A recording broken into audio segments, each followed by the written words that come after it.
오늘도 동그리가 보는 기막힌 세상에서 이상덕 목사가 문안 인사드리며 새 영상 올립니다.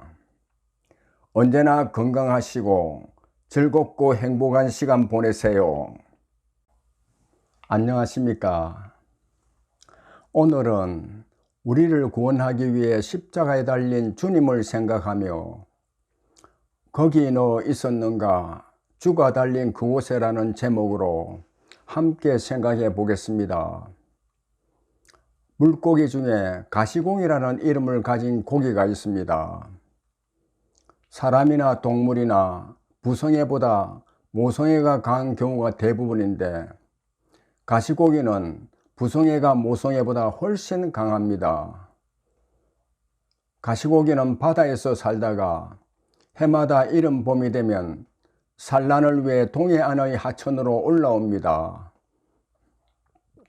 암수가 물이 지어 올라온 가시고기는 약 일주일간의 민물 적응 기간이 지나면 본격적으로 산란 준비에 들어갑니다. 산란 준비는 수컷의 목입니다. 먼저 수초를 이용해 산란할 둥지부터 만들고 둥지가 만들어지면 수컷은 몸을 흔들어 암컷을 둥지 안으로 유인합니다. 암컷은 둥지가 마음에 들면 그곳에 알을 낳고 미련 없이 둥지를 떠납니다. 그러면 수컷은 암컷이 낳아놓은 알에 수정하고 알을 지키기 시작합니다. 알을 먹으러 모여드는 침입자들을 물리치고 알이 잘 부화되도록 앞지느러미를 이용해 끊임없이 부채질하며 둥지 안에 새물을 넣어줍니다. 잠시도 쉬지 않고 아무것도 먹지 않고 오로지 둥지 안의 알을 지키는 데만 전념합니다. 마침내 알이 부화해 새끼들이 나오기 시작해도 수컷은 둥지를 떠나지 않습니다. 갓 부화한 새끼가 둥지 밖으로 나오면 새끼들을 물어 둥지 안으로 집어넣습니다. 아직 나올 때가 아니라는 것입니다. 부화한 지 5일 정도 지나면 새끼들은 제법 자라 둥지를 떠나 먹이를 찾아 돌아다니기 시작합니다. 마지막 한 마리까지 새끼들을 모두 안전하게 떠나보낸 수컷은 마침내 그 자리에서 삶의 최후를 맞이합니다. 둥지 짓기부터 새끼들을 모두 떠나보내기까지 약 15일간 아무것도 먹지 않고 오직 새끼를 보호하기 위해 온 힘을 다 쏟아부은 수컷의 몸은 만신창이가 됩니다. 주둥이는 헐고 화려했던 몸 색깔은 태색에 볼품없이 변하고 기진 맥진에 그토록 애지중지 지키던 둥지 앞에서 숨을 거둡니다. 아비 가시고기가 죽으면 둥지를 떠났던 새끼들이 모여듭니다.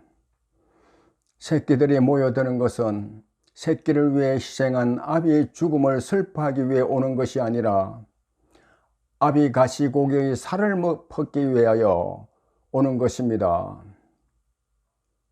죽어서도 몸을 새끼들에게 먹이로 주는 것이 바로 가시고기 아비의 새끼에 대한 사랑입니다. 아비 가시고기는 생의 목적을 다 이루었습니다. 아비 가시고기는 창조주 하나님의 섭리에 따라 종을 번식하기 위해 새끼들에게 모든 것을 다 쏟아부어 준 것입니다. 가시고기 생애를 바라보며 우리를 구원하기 위해 십자가에 달려 목숨까지도 화목제물로 주신 주님을 생각합니다. 하나님의 사랑하는 독생자 예수 그리스도께서 십자가에 달려 살이 찢어지고 물과 피를 다 쏟으며 심장이 터져 나갈 것 같은 고통 속에서 숨이 끊어지기 직전에 한 말씀을 하셨습니다.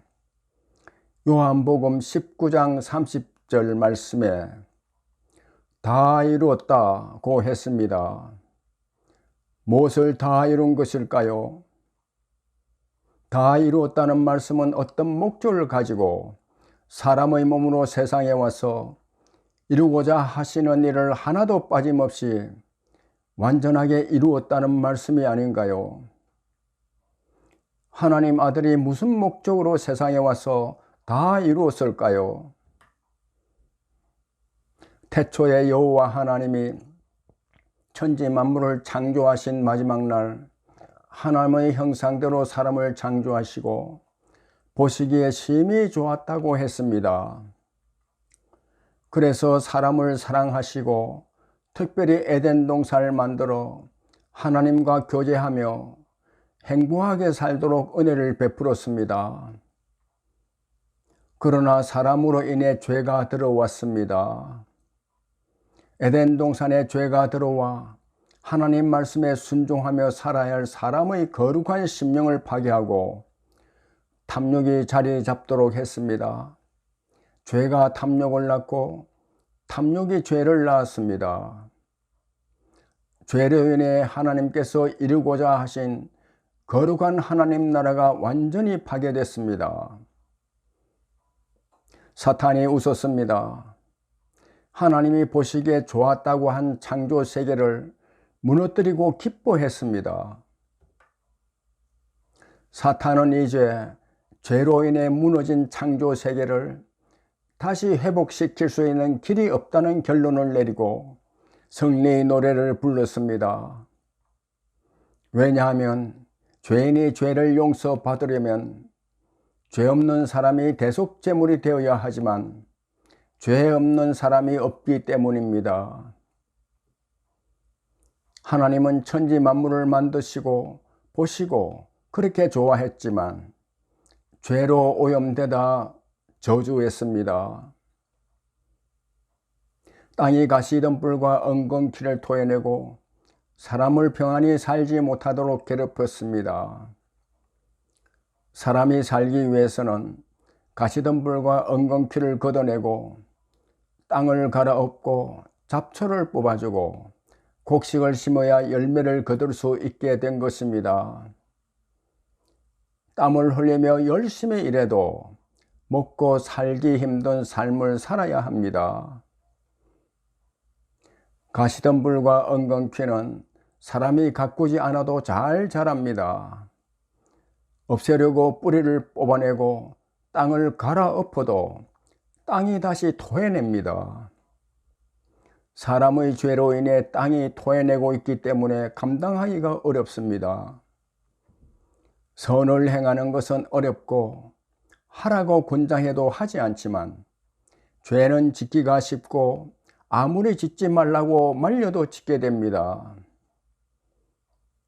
죄의 뿌리가 깊이 박혀 있는 사람의 심령에 사탄이 역사하기 때문입니다.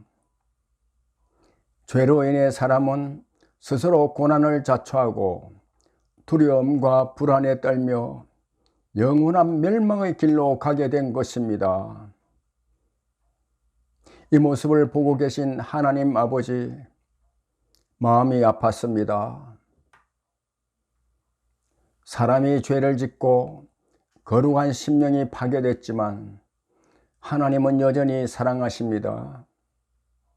하나님이 죄인을 구원해 영원히 함께 살 수 있는 나라를 세우기로 작정했습니다. 하나님 나라입니다. 하나님 나라는 하나님의 자녀들이 아버지를 사랑하고 하나님 아버지께서 자녀들을 사랑하는 나라입니다. 하나님은 사탄이 넘볼 수 없는 나라, 사랑과 사랑이 만나 영원한 안식을 누릴 수 있는 하나님 나라를 창조하기 위해 사탄이 상상할 수 없는 신의 한 수를 두었습니다. 성자 하나님이 죄인을 구원해 하나님 나라를 이루겠다는 아버지의 거룩한 뜻을 이루기 위해 그리스도로 이 땅에 와서 죄인들의 모든 죄를 담당하고 십자가에 달려 죽음으로써 영원한 생명의 길을 열어주시고 아버지의 뜻을 다 이루었다고 말씀하신 것입니다. 다 이루셨기에 십자가를 붙잡은 죄인이 의인되고 영원한 멸망에서 영원한 생명을 얻고 죄의 종에서 하나님 아버지의 사랑하는 자녀가 될 수 있게 된 것입니다. 예수 그리스도를 믿는 사람은 어떤 죄인이라도 구원받아 하나님의 자녀가 되는 길이 활짝 열린 것입니다. 요한계시록 21장 1절 말씀과 같이 모든 만물이 회복되는 새 창조의 역사가 일어나게 된 것입니다. 다 이루었다. 그리고 새 생명을 얻은 하나님의 자녀들이 하나님 아버지와 함께 영원히 살 수 있는 하나님 나라를 다 이루신 것입니다. 요한계시록 21장 3절과 4절 말씀입니다. 내가 들으니 보좌에서 큰 음성이 나서 이르되 보라, 하나님의 장막이 사람들과 함께 있음에 하나님이 그들과 함께 계시리니 그들은 하나님의 백성이 되고 하나님은 친히 그들과 함께 계셔서 모든 눈물을 그 눈에서 닦아주시니 다시는 사망이 없고 애통하는 것이나 고가는 것이나 아픈 것이 다시 있지 아니하리니 처음 것들이 다 지나갔음이로라. 감사합니다.